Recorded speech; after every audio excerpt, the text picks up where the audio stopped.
Good afternoon. My colleagues and I remain squarely focused on achieving our dual mandate goals of maximum employment and stable prices for the benefit of the American people. Despite heightened uncertainty, the economy is still in a solid position. The unemployment rate remains low, and the labor market is at or near maximum employment. Inflation has come down a great deal, but has been running somewhat above our 2% longer run objective. In support of our goals, today the Federal Open Market Committee decided to leave our policy interest rate unchanged. The risks of higher unemployment and higher inflation appear to have risen, and we believe that the current stance of monetary policy leaves us well positioned to respond in a timely way to potential economic developments. I will have more to say about monetary policy after briefly reviewing economic developments. Pardon me. Following growth of 2.5% last year, GDP was reported to have edged down in the first quarter, reflecting swings in net exports that were likely driven by businesses bringing in imports ahead of potential tariffs. This unusual swing complicated GDP measurement last quarter. Private domestic final purchases, or PDFP, which excludes net exports, inventory investment, and government spending, grew at a solid 3% rate in the first quarter, the same as last year's pace. Within PDFP, growth of consumer spending moderated, while investment in equipment and intangibles rebounded from weakness in the fourth quarter. Surveys of households and businesses, however, report a sharp decline in sentiment and elevated uncertainty about the economic outlook, largely reflecting trade policy concerns. It remains to be seen how these developments might affect future spending and investment. In the labor market, conditions have remained solid. Payroll job gains averaged 155,000 per month over the past 3 months. The unemployment rate at 4.2% remains low and has stayed in a narrow range for the past year. Wage growth has continued to moderate while still outpacing inflation. Overall, a wide set of indicators suggest that conditions in the labor market are broadly in balance and consistent with maximum employment. The labor market is not a source of significant inflationary pressures. Inflation has eased significantly from its highs in mid-2022, but remains somewhat elevated relative to our 2% longer run goal. Total PCE prices rose 2.3% over the 12 months ending in March. Excluding the volatile food and energy categories, core PCE prices rose 2.6%.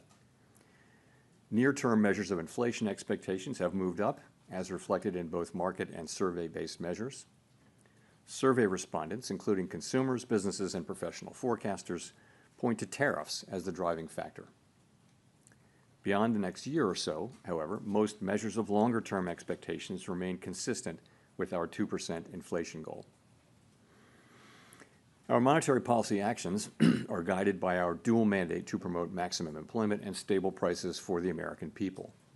At today's meeting, the committee decided to maintain the target range for the federal funds rate at 4.25% to 4.5% and to continue reducing the size of the balance sheet.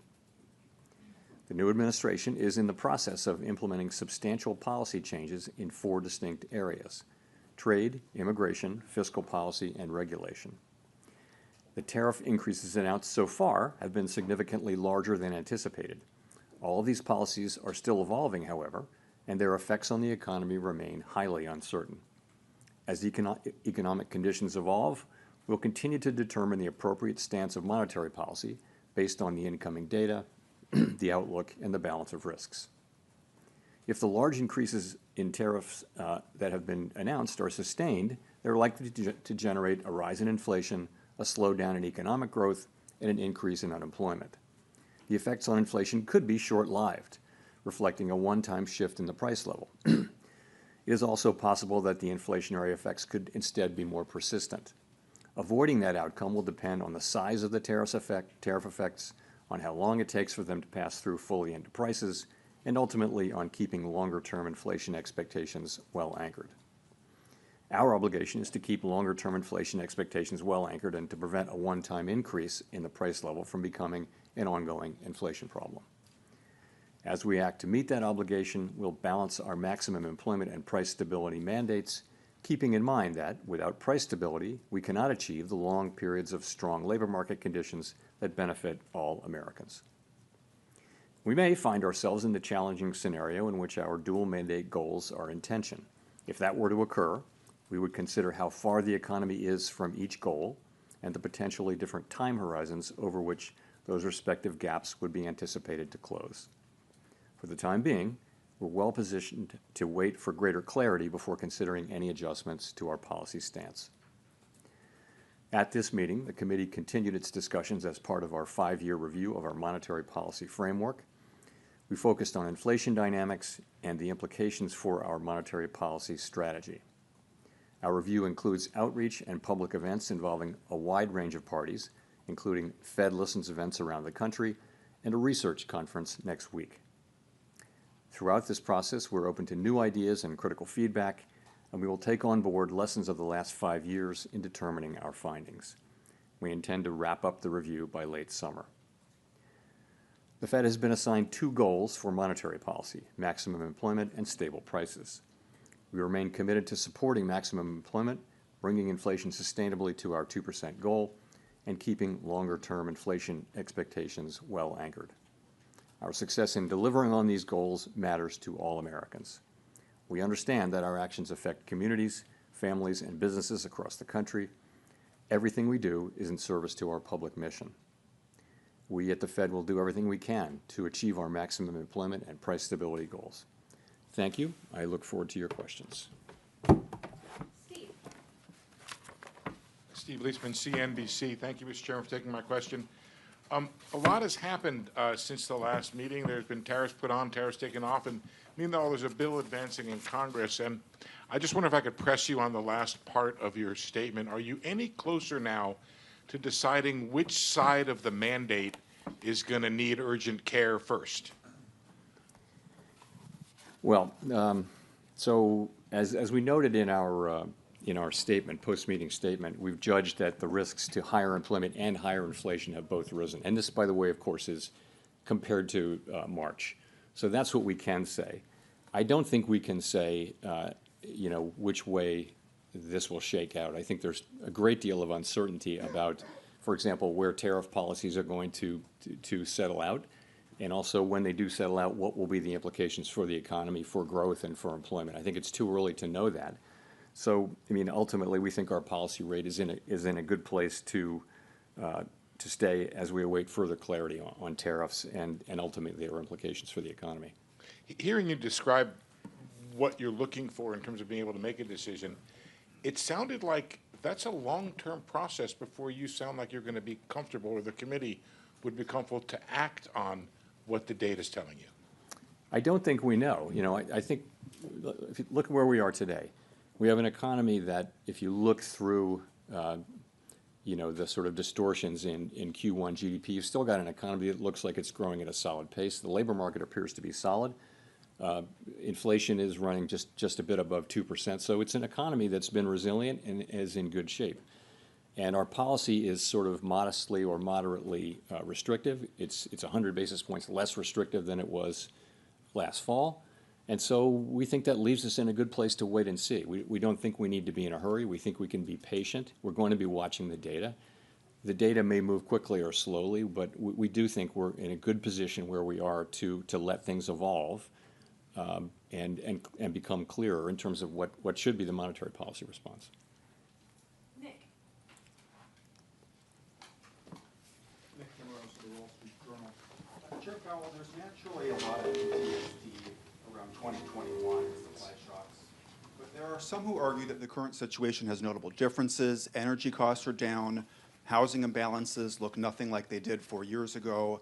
Labor demand appears to be gradually cooling, with wage growth running below 4%. What do you see right now that could nourish higher inflation beyond a rise in goods prices this year? I think the underlying inflation picture is good. It's what you see, which is inflation now running a bit above 2%. And we've had basically decent readings in housing services and non-housing services, which is a big part of it. So that part, I think, is moving along well.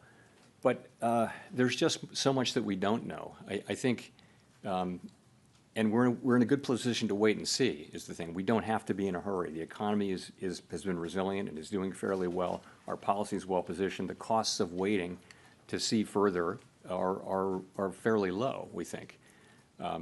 So that's what we're doing. And, you know, we'll see.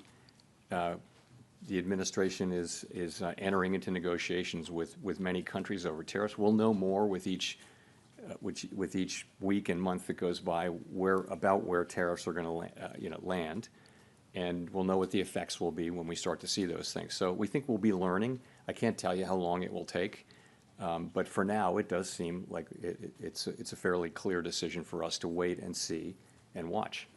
So when you say that you don't need to be in a hurry, does that mean that could the outlook change in such a way that a change in your stance could be warranted as soon as your next meeting? You know, as I said, we are comfortable with our policy stance. We think we're in the right place to wait and see how things evolve. We don't feel like we need to be in a hurry. We feel like it's appropriate to be patient. And you know, when things develop, of course, we have a record of we can move quickly when that's appropriate. But we think right now the appropriate thing to do is to wait and see how things evolve. There's so much uncertainty. If you talk to businesses or market participants or forecasters, everyone is just waiting to see how developments play out, and then we'll be able to make a better assessment of what the appropriate path for monetary policy is. So we're not in that place, and you know, as that develops. And I can't really give you a time frame on that.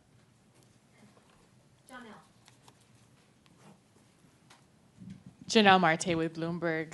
So many economists have been pricing in higher odds of a recession, and several are noting that it is more difficult for the Fed to cut rates preemptively given the higher risks for higher inflation. So given the outlook, do you still see a path for a soft landing, and what does that look like?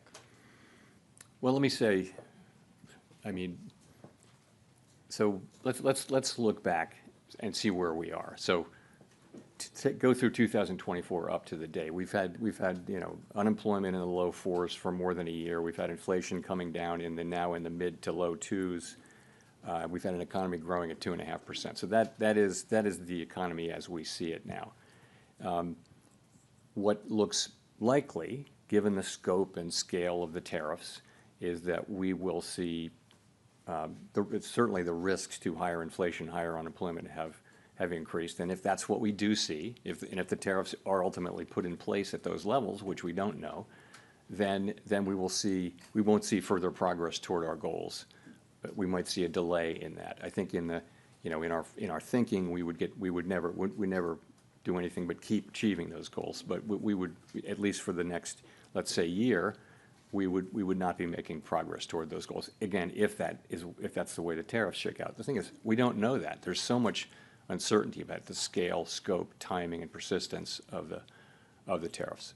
So that's that. In terms of preemption, you know, I think you can look back at the 2019 cuts as preemptive. I wouldn't say that what we did last fall was at all preemptive. If anything, it was a little late. But 2019, we did cut 3 times. But the situation was you had a weakening economy and you had inflation at 1.6%. So that's a situation where you can move preemptively. Now we have inflation running above target. It has been above target for 4 years. It's not so far above target now. And we have an expectation, conditional on what happens, that we'll see upward pressure on inflation. If you look at where forecasters are, they're all forecasting an increase in inflation. So it makes it, and then we've also got you know, forecasts of weakening in the economy, and some have recession forecasts. We don't publish a forecast about that. We don't publish a forecast that assesses how likely a recession is. But in any case, it's not a situation where we can be preemptive because we actually don't know what the right response to the data will be until we see more data.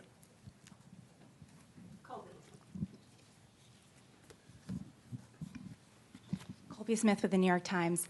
How much weakness does the committee need to see, though, in the labor market and the economy more broadly to lower interest rates again? Is it about a certain increase in the unemployment rate over a period of time, or perhaps a certain number of negative monthly job reports? I mean, how are you making that assessment? You know, so first of all, we don't see that yet, right? We have 4.2% unemployment, good participation, wages behaving very well. Participation, I mentioned, at a good level. So, you know, with the labor market, we would look at the totality of the data. We'd look at the level of the unemployment rate. We'd look at the speed with which it's changing. We would look at the whole huge array of labor market data to get a sense of whether conditions are really deteriorating or not. And at the same time, we'd be looking at the other side of the mandate. We could be in a position of having to balance those two things, which is, of course, a difficult balancing judgment that we'd have to make. On that point about balancing, I mean, you've mentioned that the committee would consider how far the economy is from each goal and the time it would take to kind of get back to that point. But what does that mean in practice? I mean, how much of that assessment will be rooted in a forecast versus data dependence? It would be a combination of the two. I mean, let's just say this would be a complicated and challenging judgment that we would have to make. Yeah, we're not in this situation, but the situation is if the two goals are in tension, so let's say that unemployment is moving up in an uncomfortable way, and so is inflation. Not the situation we're in, hypothetically, but we would look at how far they are from the goals, how far they're expected to be from the goals, what's the expected time to get back to their goals. We'd look at all those things and make a difficult judgment, and that's in our framework. It's always been in our thinking. You know, we haven't faced that question in a very long time. So, again, difficult judgment to make, and not one that we face today, and we may never face it, but you know, we have to be keeping it in our thinking now. Thank you. Edward Lawrence with Fox Business. So we had the CPI report that came out that showed month over month the first decrease in inflation in about 3 years. The jobs report, you said, solid, that we saw. At the same time, we have those new tariffs that we're living under. So given this, should the Federal Reserve be cutting rates at all this year? You know, it's going to depend. I think you have to just take a step back and realize this is why we are where we are. Is you know, we're going to need to see how this evolves. There are cases in which it would be appropriate for us to cut rates this year. There are cases in which it wouldn't, and we just don't know until we know more about how this is going to settle out and what the economic implications are for employment, for inflation. I couldn't confidently say that I know what the appropriate path will be. So following on that, just so then how does President Trump calling on you personally, as well as the Federal Reserve, to make rate cuts affect your decision today and affect your job difficulty? Doesn't affect our doing our job at all. So we're always going to do the same thing, which is we're going to use our tools to foster maximum employment and price stability for the benefit of the American people. We're always going to consider only the economic data, the outlook, the balance of risks, and that's it. That's all we're going to consider. So it really doesn't affect either our job or the way we do it.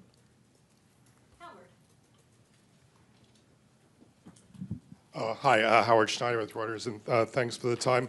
I'm wondering, I mean, given the complexity about the first quarter GDP and what lies ahead, I'm just wondering what your intuition tells you about the underlying direction of the economy right now. Many of your colleagues have said they feel growth is slowing. If so, do you have any sense of by how much, to what degree the slowdown may be? What does your gut tell you about how things are evolving out there? My gut tells me that uncertainty about the path of the economy is extremely elevated, and that the downside risks have increased. The risk is, as we pointed out in our statement, the risks of higher unemployment and higher inflation have risen, but they haven't materialized yet. They're not really in the data yet. So that tells me more than by intuition, because I think it's obvious actually that the right thing for us to do is we're in a good place. Our policy's in a very good place, and the right thing to do is await further clarity. And there's usually things clarify and that the appropriate direction becomes clear. That's what usually happens. Right now, it's very hard to say what that would be. In the meantime, the economy is doing fine. Our policy isn't, it's not highly restrictive. It's somewhat restrictive. It's 100 basis points less restrictive than it was in, last summer. So we think it's in a good place, and we think the appropriate thing is for us to wait and see and get more clarity about the direction of the economy. Well, let me press you on this idea of the economy being fine right now, because reading the Beige Book very closely the last time around, there was a lot of negative stuff, negative sentiment that was in there. And I know that everybody's looking at soft data right now. You mentioned it yourself that the sentiment's sour. But the Beige Book was talking about, the beginnings of layoffs in some industries, prices rising in some places, and an awful lot of investment decisions being pushed to the sideline. Doesn't that point to a slowdown? It may well. It just hasn't shown up yet. And we all look at all these sentiment and read many individual comments just to get a better feel. And businesses and households very broadly are concerned and postponing economic decisions of various kinds. And yes, if that continues and nothing happens to sort of alleviate those concerns, then you would expect that to begin to show up in economic data. It wouldn't maybe show up overnight, but it would show up over weeks and months.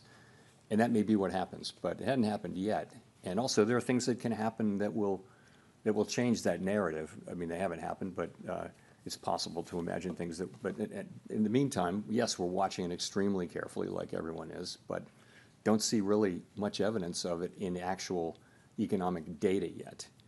And by the way, consumers keep spending, credit card spending. It's it's still a healthy economy, albeit one that is shrouded in some very downbeat sentiment on the part of people and businesses.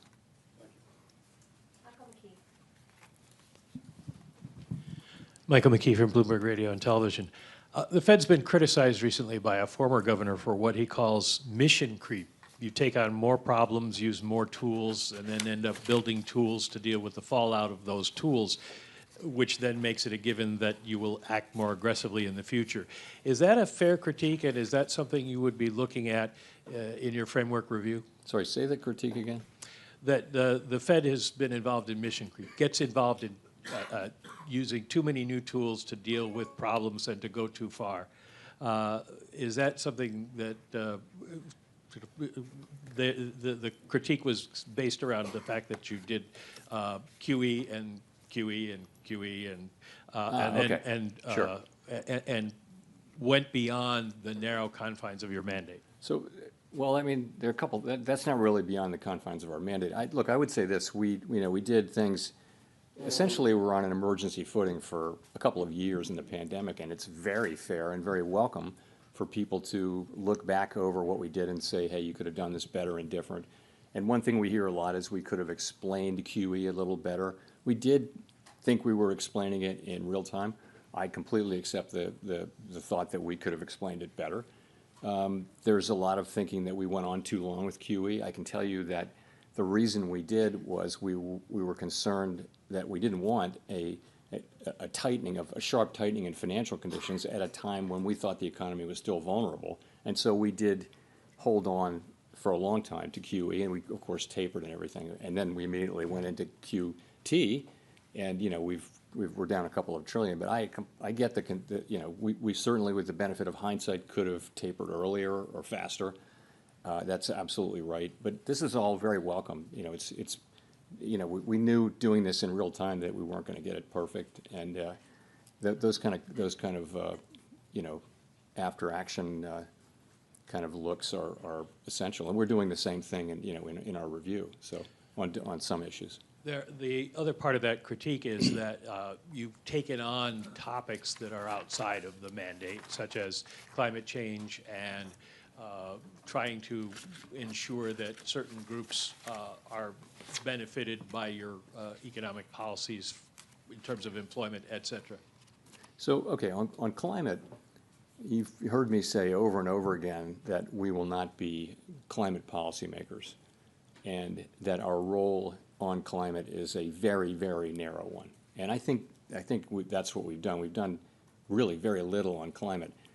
You can say that little bit that we've done was too much, but I wouldn't want to give any impression that we've taken climate and it's something that we're spending a lot of time and energy on. We're not. We have very, very narrow things. We did one guidance for the banks, and then we did a one-time stress analysis, climate stress analysis, and that's it. And we dropped out of the network for greening the financial system. So we didn't do much on climate, but I do think, and I've said this publicly several times, I think it's a real danger for us to try to take on a mandate like that, which is very narrow application to our work. And the risk is if you go for things that are really not in your mandate, then why are you independent? And I think that's a very fair question. I do think we've done a whole lot less on climate than some people seem to think we did. Anyway, that's what I think. Should you have taken on the question of bringing unemployment rates down for specific categories? We didn't do that.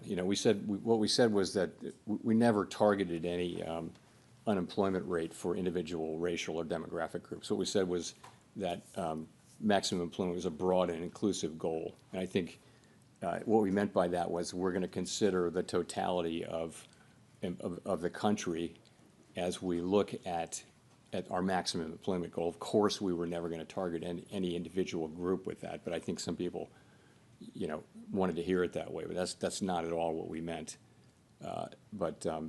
So that's just not a correct reading of our, but I can see how, maybe people found that confusing, and we have to take that into consideration.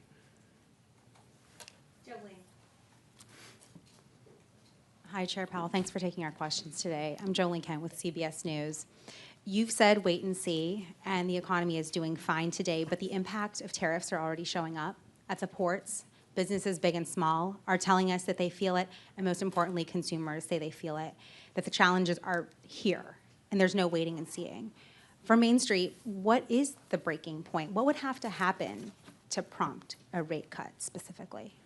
Well, so we really don't see in the data yet big economic effects. We see sentiment, there are concerns that higher prices may be coming or things like that. So they're worried now about inflation. They're worried about a shock from the tariffs, but they really haven't. That shock hasn't hit yet. Okay, so we're going to be looking at the not just the sentiment data, but also the real economic data as we assess what it is we should do. And remember, there will be two effects. One of them would be weakening economic activity, which translates into higher unemployment, and the other would be potentially higher inflation. Again, to say it again, the timing, the scope, the scale, and the persistence of those effects are very, very uncertain. So it's not at all clear what the appropriate response for monetary policy is at this time, and and by the way, our policy is in a good place, so we think we can wait and move when it is clear what the right thing to do is. Really not at all clear what it is we should do. So people are feeling stress and concern, but unemployment hasn't gone up. Job creation is fine. Wages are in good shape. People are not getting laid off at high levels. Initial claims for unemployment are not increasing, in any kind of impressive way. So the economy itself is still, in solid shape. Just a quick follow-up. President Trump now says he does not plan to remove you as chair. When you heard that, what did you think? I don't have anything more for you on that. I've pretty much covered that issue. Thank you. Hi, thank you. Chris Rugaber, Associated Press. Well, I just wanted to follow up. Earlier, it sounded like you said it was unclear how the Fed, what kind of interest rate decisions you will make later this year. So does that, in March, there was guidance that 2 cuts might happen. 2 cuts were penciled in for this year. Is that now, that guidance from the last press conference, has that been overtaken by events at this point? We don't do a summary of economic projections at every meeting, as you know. We do it every other meeting, and so this was the meeting when we didn't do it. And we don't also kind of poll people, so I really wouldn't want to try to make a specific projection for where we are relative to that. We will, in 6 weeks, we have the June meeting, and you'll have another SEP. I'm not going to hazard a guess here today as to what it would be. Again, what I would say is that we think our policy rate is in a good place. We think it leaves us well positioned to respond in a timely way to potential developments. That's where we are. And that, depending on the way things play out, that could include rate cuts. It could include us holding where we are. We just are going to need to see, how things play out before we make those decisions.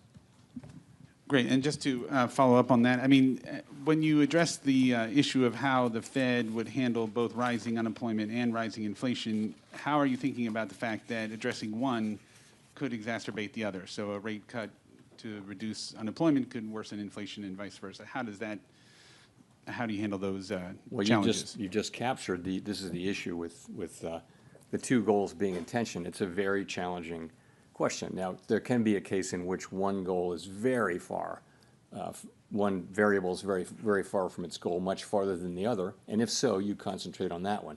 And frankly, that was the case. Well, it wasn't a case where they were really in tension, but if you go back to 2022, it was very clear that we needed to focus on inflation. The labor market was also super tight, so it wasn't really a trade-off. I think you know what our framework document says. It says we'll look at how far each variable is from its goal, and also we'll factor in the time it would take to get there. So, that's going to be potentially a very difficult judgment, but the data could break in a way that it's not. I just don't think we know that. The data could easily favor one or the other, and right now there's no need to make a choice, and no real basis for doing so. Victoria. Hi, Victoria Guido with Politico. I wanted to ask, Congress is currently debating spending cuts alongside extending the tax cuts. And I know you've talked many times about how the path of the debt is unsustainable, but given that we're also talking right now about the economy slowing, potentially even recession, I was just wondering, is there a danger that spending cuts now could slow growth a lot more? We don't give Congress fiscal advice. We take what they do as a given, and we put it in our models and in our assessment of the economy. So I wouldn't want to speculate on that. I mean, I think we do know that the debt is on an unsustainable level, on an unsustainable path, not at an unsustainable level, but an unsustainable path, and it's on Congress to figure out how to get us back on a sustainable path, and it's not up to us to give them advice. Do you think that they should take macroeconomic conditions into account as they look at this? I think they don't need my advice and our advice on how to do fiscal policy any more than we need their advice on monetary policy. Andrew. Thanks, Mr. Chairman. Andrew Ackerman with the Washington Post. In your Jackson Hole comments last year, you said you would not welcome further cooling in labor market conditions. The unemployment rate then was 4.2%, which is what it is now. Many forecasters now predict a higher jobless rate. How has your tolerance for weakening labor market conditions changed compared to a year ago? So it was quite a different situation. What was happening last year is that over the space of 6, 8, 7 months, the unemployment rate went up by almost a full percentage point. And it was click, click, click, click, click each month. And everywhere people were talking about downside risks to the labor market. At the same time, payroll job numbers were getting softer and softer. So there was a really obvious concern about downside risk to the labor market. And so at Jackson Hole and then in September, we wanted to address that forthrightly. We wanted to show that we were there we'd been there for inflation for a couple of years, and we wanted to show also that we're there for the labor market. And it was important that we send that signal. Fortunately, since then, the labor market has really, and the unemployment rate have really been moving sideways at a level that is, well in the range of mainstream estimates of maximum employment. So that concern has gotten a lot less.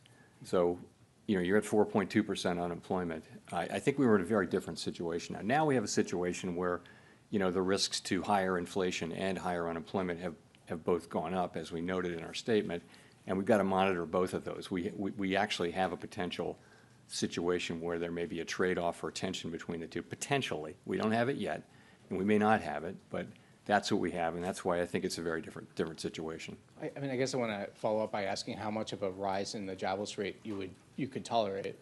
Yeah, I can't give you I'm not going to try to give you a specific number. I'll just say we have to now be looking at both variables and which of them is demanding. If one of them is demanding our focus more than the other, that would tell us what to do with policy. If they're more or less equally distant and equally or not distant, then we don't have to make that assessment. The assessment is you wait. So I'm not going to try to be really specific about what we need to see in terms of a number. But if we did see significant deterioration in the labor market, of course that's one of our two variables, and we would look to be able to support that. You'd hope that it wasn't also coming at a time when inflation was getting very bad. And again, we're speculating here. We don't know this. We don't know any of these things. It's very hypothetical.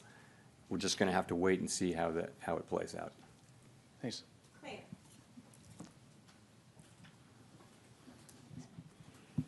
Claire Jones, Financial Times. In terms of getting some clarity, we've got some talks at the weekend in Geneva between the US and China. A lot of economists are attaching an awful lot of importance to what we hear from those talks. How much importance are you attaching to them in terms of judging what will happen to the US economy going forward? And just in a similar vein, some economists are saying it's days, not weeks, that we have until we start to put the US economy at risk of seeing the sort of pandemic-era shortages and higher prices if we don't kind of soothe relations between the US and China. So it'd be good to have your view on that too. So, these are not talks that we're in any way involved in, so I really can't comment directly on them. But what I will say is this, we had, coming out of the March meeting, the public generally had an assessment of where tariffs were going, and then April 2 happened, and it was really substantially larger than anticipated in the forecasts that I had seen and in our forecasts. So, and now we have we're in a new phase where it seems to be we're entering a new phase where the administration is beginning talks with a number of our important trading partners, and that has the potential to change the picture materially or not. And so I think it's going to be very important how that shakes out. But we simply have to wait and see how it works out. It certainly could change the picture, and we're mindful of not trying to make conclusive judgments about what will happen at a time when the facts are changing. And just on the fall in shipping volumes from China over these tensions, I mean, do you share that concern that we could start seeing goods shortages and higher prices in the coming weeks if this isn't resolved very quickly? I don't want to get we shouldn't be involved even verbally in the questions about the timing of these things. Yes, of course we follow all that data. We see the shipping data, we see all that, but ultimately this is for the administration to do. This is their mandate, not ours. And I know as you can see, they're again beginning to have talks with many nations, and that has the potential to change the picture materially. So we'll just have to wait and see.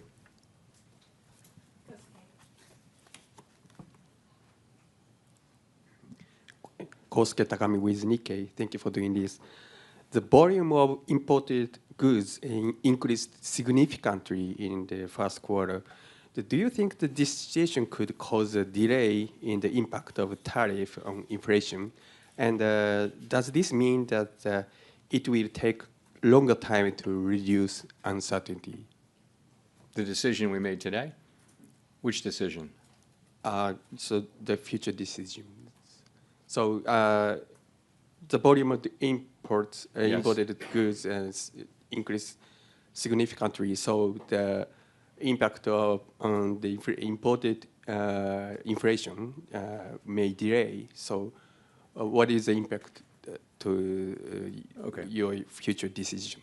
Okay, so I mean, I think we think that there was a big spike in imports, right? Very big, historically large, really, and to beat tariffs. And now that should actually reverse, so that it's the difference between it's exports minus imports. So and imports were huge, and so that it conveyed a very negative contribution to U.S. GDP, annualized GDP in the first quarter, as we all know.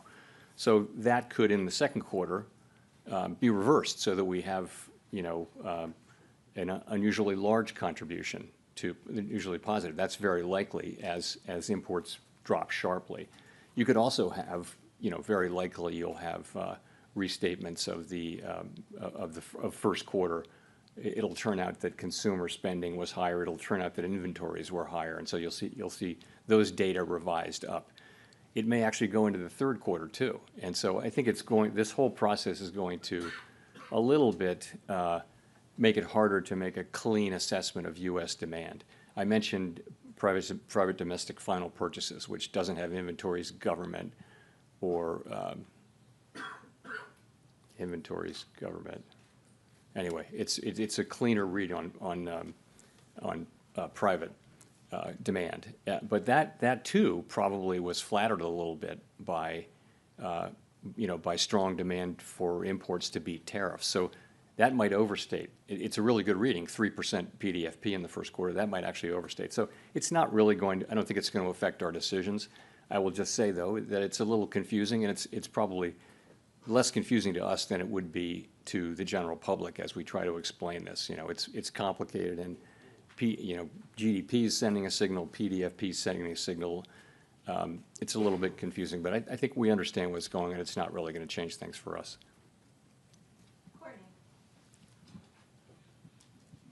Courtney Brown from Axios. I guess, we talked about some of the indications of potential layoffs, price hikes, an economic slowdown, all being evident in the soft data.